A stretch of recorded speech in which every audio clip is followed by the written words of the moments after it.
From profound loss to a successful real estate career, there won't be a dry eye in today's episode when we hear from Sydney Hathaway, a luxury real estate agent in Oklahoma City.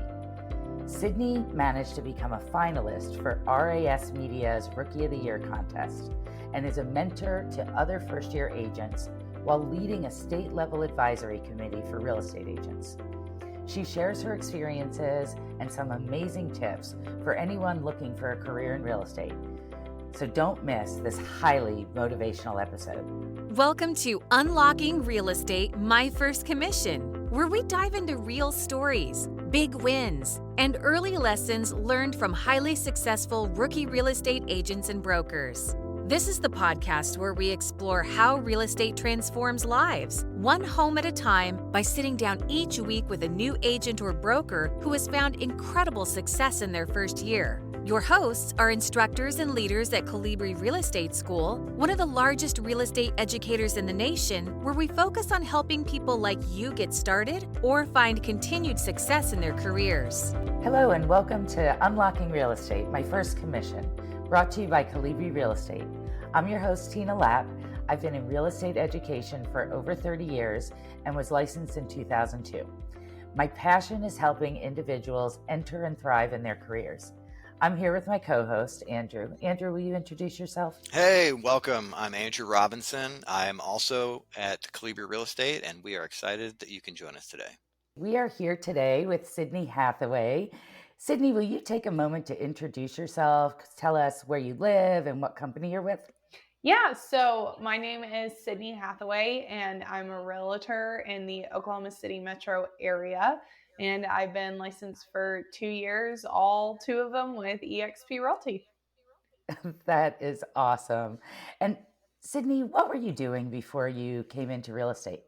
Yeah, so I did a little bit of everything. It's kind of a running joke that I'm a jack of all trades. I've done, retail, I've done food industry, I have done, I actually, before I found the world of real estate, I was a pre-law student. I had taken my LSAT. I was going to go to law school. And after a couple internships, I was like, I'm not sure that this is for me. So in the meantime of trying to find some work, I was an assistant for a realtor who is a large team lead for a brokerage in South Oklahoma City. And she was like, I just see so much potential in you. I'm going to bring you in the office full time as a transaction coordinator. And from there, moved to a mom and pop brokerage in Edmond, doing listing coordination for the broker in the office and compliance and all that kind of stuff. And he basically just said, you're way too good to sit behind a desk all the time, so I want you to get your real estate license. And I did, and we all made the move over to eXp. So at that point, I was like, well, time to jump off the ledge and just dive right in and see if I got it. So That's awesome. So it sort of fell in your lap a little bit. it really did. Yeah. And I never anticipated going into real estate or, becoming a full-time agent. But my mom has worked in pharmaceutical sales my entire life. And she always joked with me, even when I was a pre-law student, she was like, sales is in your blood. I don't know why you're going to law school. Why fight it? Why fight it? Yeah, exactly. Now, here I am. So, they always say your mom's always right. And mine was. So, Yeah. That's right. So it sounds like your mom was a bit of your inspiration. What else do you think inspired you to pursue sales and real estate? What is it in you that drives you and you enjoy about it? yeah, so I'm very much a people person. I always have been. Since I was little, I could walk up to anybody and spark a conversation. And so whenever I found real estate, I really, as a TC, transaction coordinator, I enjoyed the contract side. And that was kind of my background in pre-law was, the legal jargon and the compliance and all that kind of stuff. And as I watched, the realtors that I was working for as a transaction coordinator work with the public and the things that they were doing and getting to know the clients and talking to them, I just fell in love with it even more. And really just serving people.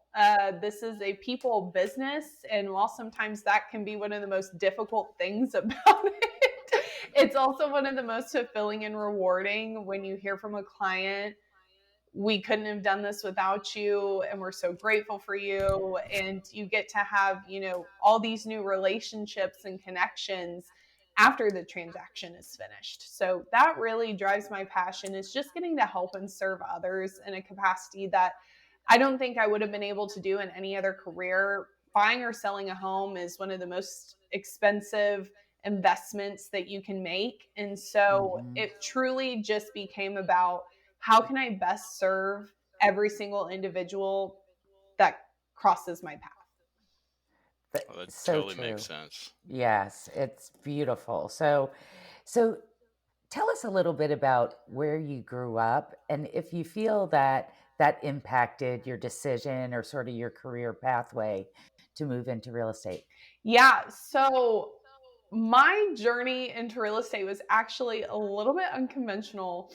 So I grew up in Edmond, Oklahoma. I was born in Wichita Falls, Texas, but basically grew up in Edmond, and loved the community I grew up in. And I mean, me and 20 million other children happened to live in the same neighborhood. So it was a really fun experience growing up.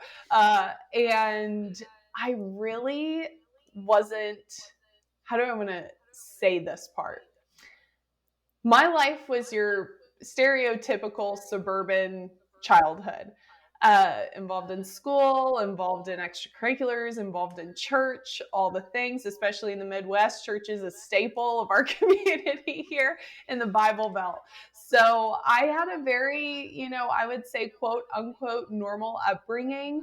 And then a little bit of tragedy struck going into my senior year of high school. My dad was diagnosed with ALS, Lou Gehrig's disease, and passed away 11 months later. And I truly felt growing up that I had to be perfect. I had to present myself in a perfect way. I had to get the best grades, do all of the things. You would say perfectionism ran in my blood a little bit, still fighting that fight to this day. But as I transitioned into college, I really was fighting and battling heavy grief and just not sure where to turn, what to turn to. And I just completely switched who I was and got a little bit too heavy into drugs and alcohol. And I fought the battle of addiction for 3 years and thought I could stop. I wasn't able to. No amount of help was helping. Nothing was working. And I just was completely hopeless and doing and finding everything I could to numb my grief. Then moved home from college, thought I could get my life back on track. When I wasn't able to, my mom really intervened and just said, this is going to take your life and there's nothing that I can do about it. And that hopelessness that she presented to me really resonated and just changed my mindset of, I'm slowly trying to kill myself is what I'm doing. And so I decided right then and there, I wanted to get help. I went to rehab the next day and I celebrated 6 years sober this year. So how I really stumbled upon real estate was, I was in a very transitional period of my life of trying to get my life back on track. I was just looking for work. And somebody connected me to somebody who connected me to somebody who allowed me to connect with this team lead in the south side of Oklahoma City. So I was really, when I found real estate, trying to discover who I was again. And I wasn't sure who Sydney was anymore. And so when I found real estate, I just found this new purpose of serving others, because I had led such a selfish life the last, 3 years. And I decided, I want to do something different. I want to do something that encourages others to achieve the goal of homeownership. And so I really specialized in my first 2 years with first-time homebuyers. But beyond that, specifically individuals who are in recovery, helping them achieve the goal of homeownership and not having to stay in the stigma of this is the life that I used to lead and this is the life that I have to keep on living once I'm sober. We don't have to go back to the same people, places, and things, and we can, be a part of society and not have to live in shame that that's a part of our stories. And so just being able to really build this business has been such a huge miracle. Honestly, I shouldn't be sitting here talking to you guys on this podcast today. And so I've been able to successfully help 6 individuals who are in recovery become homeowners. And so that really is like the passion behind my business. Well, yes, I'm happy to help anyone buy or sell real estate. Like that is really my niche that I just like get so passionate about. So Oh my gosh, Sydney, first of all, thank you for being candid and sharing your story, because you're not alone, and I hope you've learned that. yeah, And to take control and to accomplish what you've accomplished is humbling. I mean, I truly have chills right now, and could just absolutely congratulations on thank, that journey and impacting all these lives. It's just absolutely fantastic. thank Yeah, you. definitely. Yeah, that's a great story. So you've now gotten a little bit of sobriety. You've recovered from um, your addiction, and you start to work at this real estate agency, and your boss comes to you and says, "Hey, you should be a real estate agent." Um, how'd you go about becoming a real estate agent? How'd you pick a school? Like, can you walk me through how that went? Yeah, so I went with the real estate school that pretty much everybody said that, hey, this is where I went.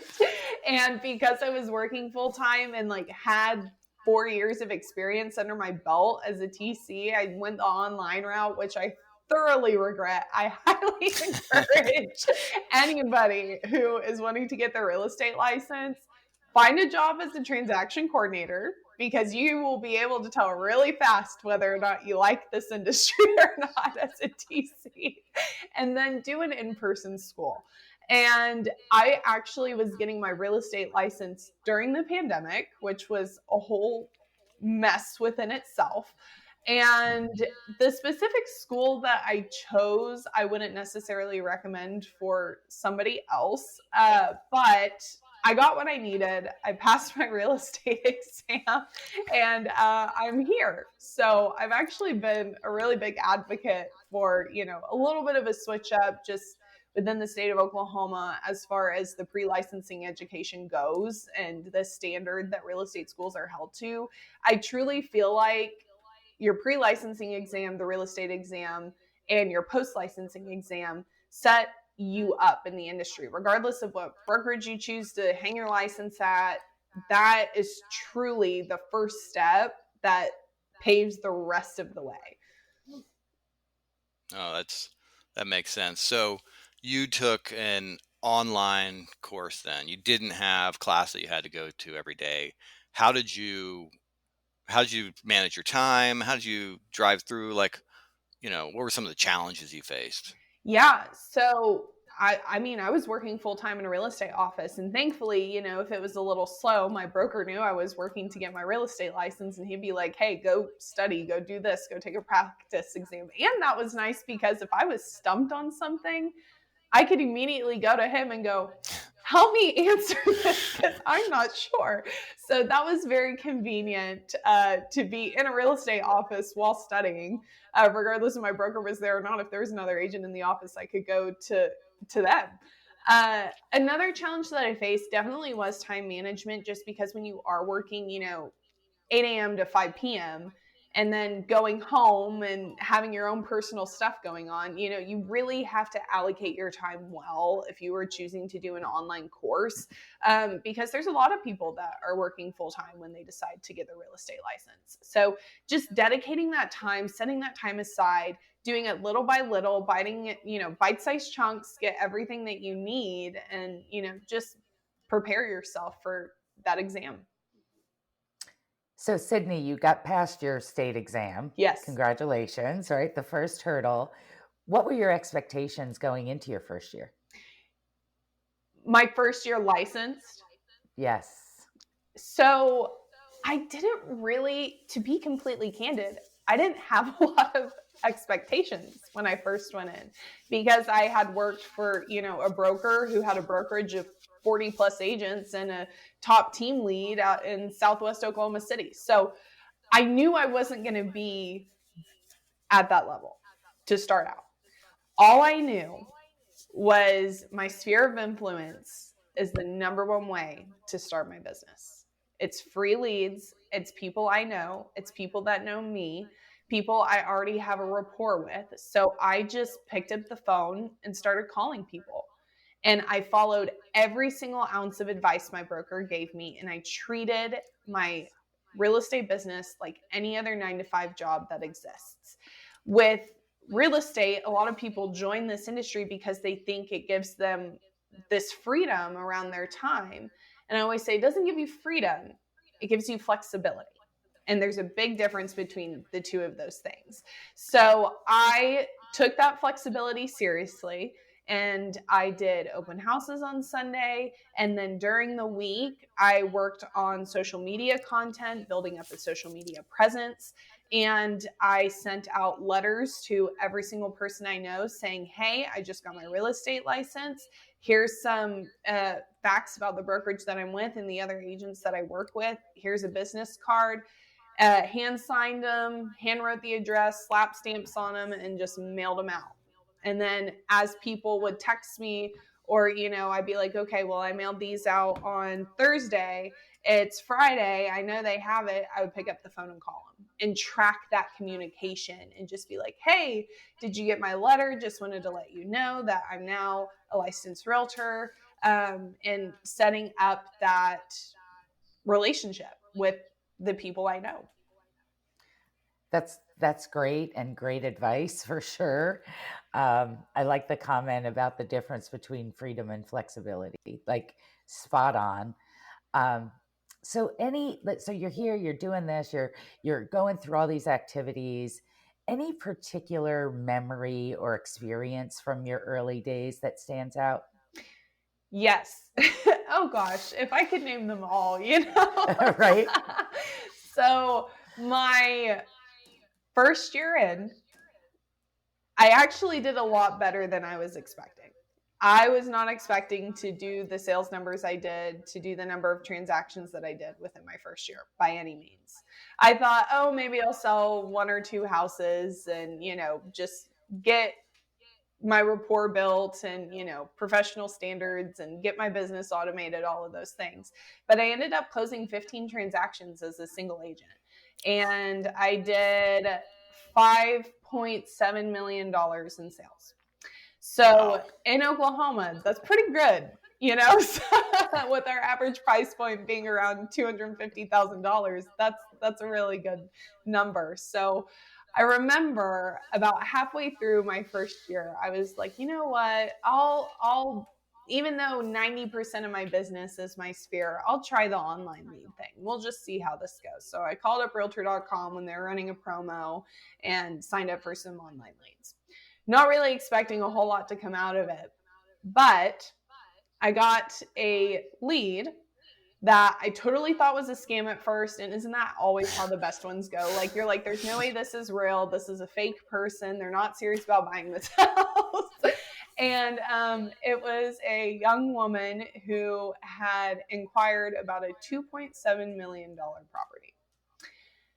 And I reached out to her, immediately called her. I picked up the phone so fast when I saw that lead come through. And she was real closed off, not really giving me a whole lot of information at first, which I was like, that's okay. I'm a total stranger. We've never met before. I wouldn't expect anything less. But I ended up closing that deal and turning around and listing her $1.9 million house that she needed to sell.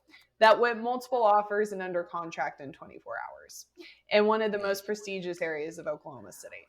So I blew myself out of the water with the expectations of my first year, because that was the last thing I expected. And then my mentor at EXP, Will Higgins, was like, well, you're a luxury agent now, so you need to go sign up to be a part of EXP luxury. And that's exactly what I did. So within my first year, I was a luxury agent by all standards. And that just blew my mind that I was able to achieve that. But that's what hard work does, you know?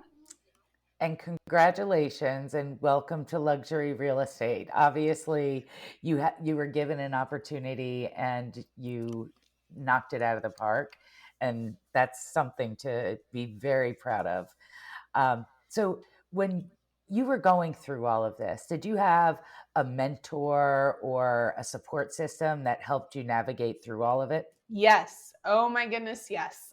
That's so crucial when you are first starting in the industry. I do have a mentor who was part of, my brokerage transferring over to EXP. Will Higgins took me under his wing when I first came on and has just given me so much insight, assistance. Every time I call, he's there picking up the phone. And then also one of my good friends who actually owns the EXP branch office here in Edmond, Cindy Keithley. She's my work wife. That's just what we call each other, and we do everything together. And she was such a huge support for me in my first year, and all the questions and second guessing. And on the days where it was really hard, I had someone to call and vent to or get advice from, because when you're a first time agent within your first year of real estate and you are working a luxury deal in one of the most competitive luxury neighborhoods in the state, that imposter syndrome really starts to creep up on you. So to have a constant sounding board and to have two individuals who just are so ready, willing, and able to pour into you with everything you're going through was so crucial. And then also my broker that encouraged me to get my real estate license, every time I call, he picks up on the first or the second ring, which is just so amazing. And he's actually our branch broker for our office. So he is always right there, ready to cheer me on and also listen to my questions.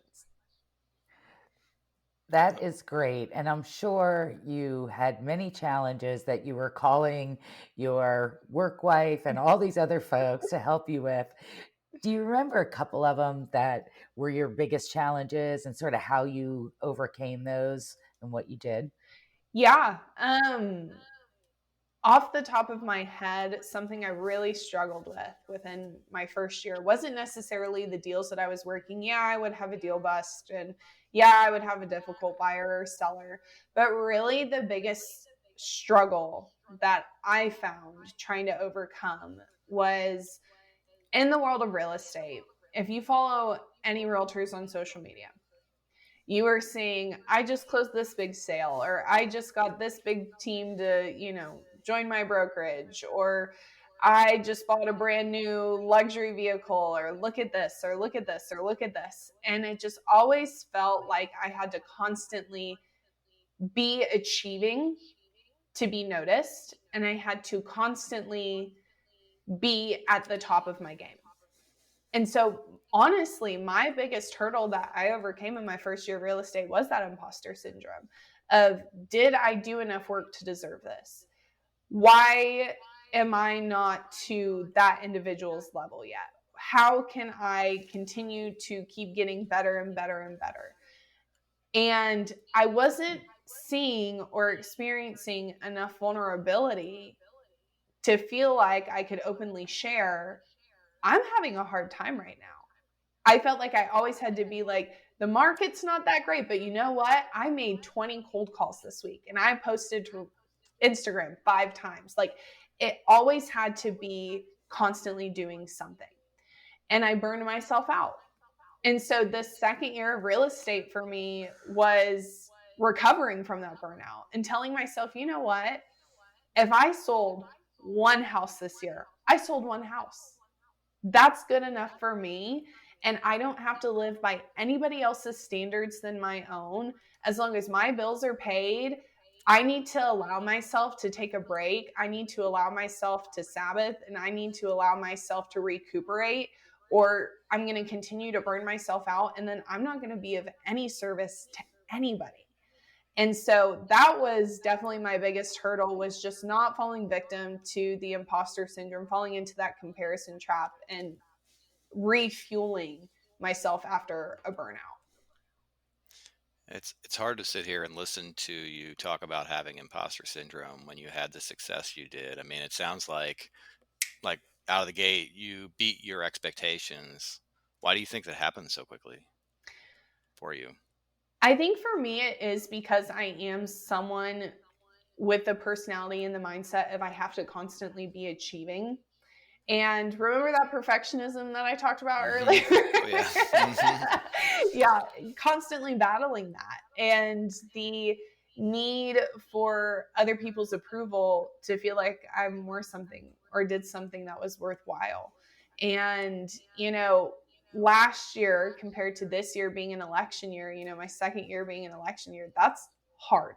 And I talk to a lot of new agents. I'm a mentor with EXP because I got mentorship. So I'm like, I'm going to pour into others, give back what I've been given. And it's hard to listen to these new agents come into the game and just feel like they're not prepared.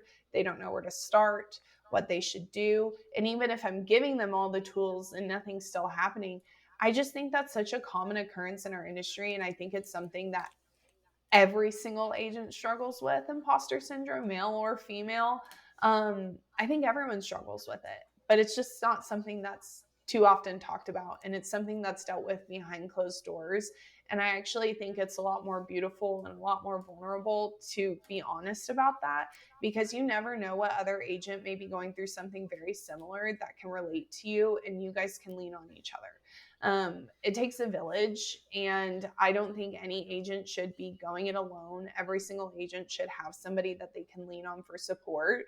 And if you're not getting that, then it may be time to look around and find someone to do that with. Oh, completely. It's so true. And the way that education is structured, it teaches you how not to break the law, but it doesn't teach you how to change your life and operate as a, you know, independent person who's starting a business and running it. And so it completely makes sense that you and everyone else would feel like imposters because, you don't come out as well trained as you would like. Maybe Yeah. like as a lawyer, you know how to practice law when you get out, but uh, it's different in real estate. Mm-hmm.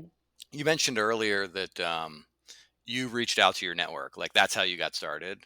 How did you build or rebuild those relationships with your clients? Yeah. So with 90% of my business being my sphere of influence, I really just dove right in.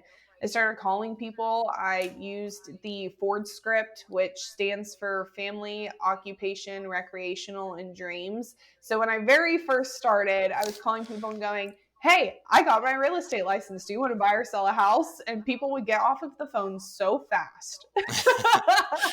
They're like, I already get telemarketing calls every day. Please don't start doing this to me. So I learned the Ford script, and I just started calling people and genuinely asking them, how are you doing? How's work? How's your kids? I saw that you guys just announced that you're pregnant. That's amazing. Just genuine, natural, personable conversation. And that went so much further than me calling and just trying to sell myself. Because naturally, in every single conversation, when you ask someone how they're doing, how's work, how's the family, they turn around and ask you the same thing. It's ingrained in us. We just naturally do it to be polite. And so when people would ask, I'm doing well, how's work for you? How's real estate? Naturally, that conversation would come up to where they're the ones bringing it up, not me. And I would just tell them, it's been really great. Things have been going well, and I've really enjoyed doing it. I actually just got to close a client last week, or I just got a first-time home buyer under contract, or I'm teaching this first-time home buyer class, and so on and so forth. Just natural conversation, not salesy. And 9 times out of 10, they would ask, how's the real estate market? And we would get to have that question. And I have people come up to me at church on Sundays going, we kind of been thinking about downsizing, but we're not sure. Like I'm just existing and people are asking me these questions because they know I'm a safe person to ask it to. You have to build a certain level of trust. And you can't build trust by right out the gate just talking about real estate. You have to ask people how they are. When people genuinely feel like you care, and you should genuinely care about the clients that you're working with, then it just takes off from there. And you can have those realistic conversations about expectations, pricing. You want to sell your house, here's what it looks like, because they know you well enough to know that they can trust you. And that's why I prefer to work with my sphere versus online leads or for sale by owners or probate. I'll do all that stuff, but really my sphere is where I really enjoy the most. And because of that, I've gotten referrals from past clients, and I do the top 50 method. So I have my top 50 people that I've done business with or have referred me business, and I nurtured those top 50. And from that top 50 comes the fruit, comes everything else. And so that's just what I love doing. I love to work with people who love to work with me and trust me. And that really just was my entire, minus, I think, like 3 or 4 deals last year. It was all my sphere, which was just such a joy because I got to see my friends and friends of friends become owners or sell their home or move into the next stage of life. No, completely. No, that's awesome. And caring, I think it really shows. And so it sounds like you take a really caring approach. Mm-hmm. Do you have any stories, interesting client interactions that stand out to you? Oh man, there's so many. There's so many. I mean, truly, on that luxury deal, that's kind of one of my, I still joke with my client about it to this day, because at first she thought I was the listing agent, because when buyers inquire through realtor.com, they don't realize they're being connected to a buyer's agent, and they put in really small print on the listing online the listing agent's name and phone number. And she was being very closed off with me at first. Like, I asked her, about financing, how she was planning on purchasing the home. And she was like, I'll tell you that when I feel like it's important. And then finally, the second time we looked at the house, her father was with us. And he was even being like, kind of like stiff arming me a little bit. And finally, I just stopped and I said, guys, you do realize that I am on your side here, right? And they're like, you are? And I was like, yes. And so then they told me that they wanted to submit an offer, which I had told them I was a buyer's agent. I just think she forgot. I had told them I was a buyer's agent. She was like, I want to submit an offer. My attorney will be reaching out to you. So she was working through an attorney, which is a first-time agent. That is a very intimidating. I was like, oh gosh, I have this high-end client who has an attorney draft everything up. My nerves are everywhere. So the attorney's assistant reaches out to me and is reading me their offer. And I was like, wait, you guys know that you're paying me to do this for you, correct? And they were like, wait, what? And I was like, I'm the buyer's agent. And so the assistant goes, I'll call you back. Hangs up the phone, talks to her client. And after that, it was so funny because it was like, once she knew I was on her side and I was there to help, it was smooth sailing from there. And about halfway through the transaction, she goes, Sydney, you know that we're friends now, right? And I was like, yeah, I know we're friends now. And we actually get lunch, we get coffee, we catch up, we stay in each other's, lives. And it was just such a funny experience because I was so intimidated because it seemed like the last thing they wanted to do was work with me, but it was all over a miscommunication and a misunderstanding, and then it ended up being what it was, so Yeah, totally understandable though. I mean, it's a big transaction. Buying real estate it can be intimidating. yes. So you kind of talked about getting out there, going really hard, getting a little burnout, maybe pulling back some. So you've had this roller coaster. Mm-hmm. What are you thinking? Like, where do you see yourself in the next 5 years? Man, in the next 5 years, I love doing real estate and I will never stop doing real estate. But I've really found a passion and a calling within the real estate industry to connect entrepreneurs with better self-care and better self-help and taking care of ourselves. Because if you look at the statistics of entrepreneurs, specifically realtors, we're almost number one for anxiety, almost number one for depression, Drug and alcohol abuse is a really big part of it. Divorce is a part of it. Poor physical health is a part of it. And so I really have a passion for, while I'm continuing to sell real estate and help the public, which I love doing, to create a space and create curriculum and create an outlet for individuals who lead their business through faith to connect those two things together. Because a lot of the times as individuals, our business can become our idol. And for me personally, like, Jesus Christ is first in my life. He's the reason why I'm here. And so I want to create a space for entrepreneurs to really bring faith into their business in a more conventional way, because anybody who is a believer and also a business owner, that is a constant tug of war back and forth of control and surrender, control and surrender. So I want to create a space where that can be talked about, and individuals who that is their personal belief can have a safe space to talk about that and do that, because it is a constant war to marry both of those together. No, that's a lofty goal, and I'm excited to see you accomplish that. It seems like you're accomplishing everything else you set yourself out to. So I'm sure you're going to get there too. Do you have any tips or tricks for aspiring real estate agents that you want to share? Yeah, if you are a first-time agent, utilize your sphere.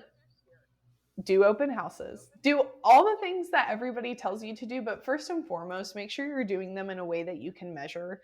I think a lot of times as new agents, they do the shotgun approach where they just like shoot 15 million different ways, which is good. You want to experience a little bit of everything, but pick one thing, try it out for a month, see where that gets you. And if you're not seeing what you would like to see, kind of start to shift a little on to the next thing.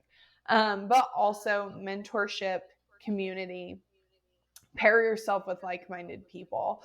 And also outside of that, I always encourage new agents to start with your sphere. It's free leads. It's people you know. It's people that know you. That should be the easiest phone call to pick up and make. If you want to talk to a complete stranger versus your, aunt that knows you and has known you your whole life, that's totally fine. If you feel more comfortable working with a complete stranger than people you know, I know agents that refuse to work with friends and family, and that's okay. But that's my area. And then also, once you feel like you are comfortable enough to do something like this, find a way to do a first-time homebuyer class. I took a first-time homebuyer class to the sober living that gave me my life back, and it actually went so well that they wrote it into the curriculum that you have to attend that class in order to graduate, which was a huge Wow. thing. So me and my lender that has such a huge heart for this ministry partnered with me on it, and we take a first-time homebuyer class once a quarter. And once you do it once, you're going to have it so down that that's easy. And so I actually did a training with our office how to do a first-time homebuyer class. I was like, here's my Canva presentation, copy it, make it your own. And a lot of people were like, well, who do I take this to? I'm like, well, you can just take it to the general public, put an Eventbrite out there, see what happens. Find a lender to partner with, a home inspector, or a title company, whoever it may be. Like, as first-time agents, money's tight. Find someone to partner with you. It doesn't have to cost money. All you need is a space and the technological aspect to do your presentation. But outside of that, if you have, if you're military, take it to, a military base next to you. If you have a past in the service industry, message all of your previous coworkers and see if they would be interested in attending something like that. 9 times out of 10, people are always wanting to know what's going on with the real estate market, especially individuals who are currently renting and haven't purchased yet. And the news media is so loud when it comes to interest rates and the real estate industry. Whew, we experienced that hardcore this year. So I always encourage people, bring value and bring enlightenment to let people know what the real estate market is really like, because they're typically reporting on a national level, not a state level, not a city level, and every single state is going to be different. Yeah, absolutely. Yeah, Sorry. I was going to say, like, phenomenal tips and thoughtfulness and setting goals, like very, very impressive, and appreciate you being candid and vulnerable and sharing your story, so that others will learn and benefit. We're going to go into the lightning round, but before we do that, I do want to ask you to talk a little bit about the things you've done to lead teams within your organization. You've gotten involved in some leadership, you've gotten involved in the community. Can you talk about some of those things real quick? Yeah, absolutely. I love to talk about this because it always gets me so excited. Good. So within eXp Realty, we have, because we are all one brokerage, we're not brick and mortar, we're not franchised out. So we are all one company. So one thing that eXp did to help create some community within the company, where we weren't so much operating in, silos like some people may think, but really having agents having a say in what goes on the state level, and being able to contribute to more the corporate aspect of eXp, was eXp launched what's called state agent advisory councils. And my work wife was the chair of it. And so she was like, you were just so built for this. Like, you need to apply to be on it and do the interview. And then my state broker had also reached out to me, Regina, and was like, you need to do this. And so I was like, okay, cool. So I did the interview, did the application process. And so I serve as the co-chair for our state agent advisory council that really just helps us mend that bridge between the giant presence that eXp is and the voices of agents within our state. And then I also this will actually be my last week doing it. I'm kind of sad, but with the Edmond Board of Realtors, which is my local board that I'm a part of, we have the Edmond Leaders of Tomorrow Accelerate track. So I applied to be a part of that. And that has just been so wonderful. We've gotten to sit with, city leaders, our president of Oklahoma Association of Realtors. I've really just gotten to connect with individuals that I never would have had the opportunity to connect with, and then learn how to be a leader within our local board as well. And then I also am a part of eXp Young Professionals. I'm the Oklahoma State leader for EXPYP in Oklahoma. And that is my jam. I love that so much. Like, I am so passionate about young professionals, specifically within the real estate industry, because there's a lot of agents that I have come across that will say, well, I've been doing this for this many years and this is how it's done. And while that may be true, that doesn't necessarily mean that's the right way to do it and the ethical way to do it. And so agents, when you're young, I know some agents that get started in this industry when they're 18, right out the gate. And I commend you for doing that. I'm 27. And so there's been obstacles to overcome simply just because of my age. If I was 45 years old and I got my real estate license for the first time, I'm not going to be looked at the same as, 18 to 30-year-old getting their real estate license for the first time. And so really, we're the next generation, and we're paving the way for what the real estate industry is going to look like in 10, 20, 30 years. And I'm really passionate about that, because the things that we may have had as hurdles to overcome, we don't want the generation behind us having to deal with those same hurdles. We want to create a collaborative over a competitive real estate industry. Go, go, go. Like, I love it. That is wonderful. You're pulling people together. You're making things happen. Like, so, so awesome. That's fantastic. We're going to jump into a quick lightning round. Okay. Just have some fun. Doesn't have to be real estate specific, but certainly can be. I'm going to start with, what's one book you've read that you'd recommend for the audience? Oh, Leadership Pain. 100% Leadership Pain. That book is so fantastic. It goes through the struggles of being a leader. It doesn't matter what industry you're in, but that book is fantastic. And then I'm going to add another one, 7 Habits of Highly Successful People. If you are wanting to be a business owner or be successful in anything that you do, I highly recommend that book. It's a lot to chew on. Take it off in bits, but so many nuggets in that one. Yeah, those great. If we had a time machine and you could go back to the day that you started this journey, what advice would you give yourself? Set boundaries. Set Fair. boundaries with people. You don't have to do and be everything to everybody. It's okay to put your phone down after 8 p.m. Nothing good happens after 8 p.m. anyway. So it's okay to wait to respond to that text or phone call until the next morning. Good advice for sure. If you could have dinner with one person, dead or alive, who would it be and why? Oh, wow. I would have to say my dad. He's been gone for, 9 years now. And just to be able to sit with him as me today and not 18-year-old me and talk about where I've come in life so far, like that's really who I'd want to sit and have dinner with. And I can guarantee you he's awfully proud. Oh, awfully you. proud. Yeah. Tell me about your workday yesterday. My workday yesterday. Well, I went to church. I came home, and Sundays are my Sabbath. So I think I answered 2 work calls, and then I put everything else on mute because I have to have a day just for me. And that's important to take time for yourself. This is a 24/7, 365-day-a-year business.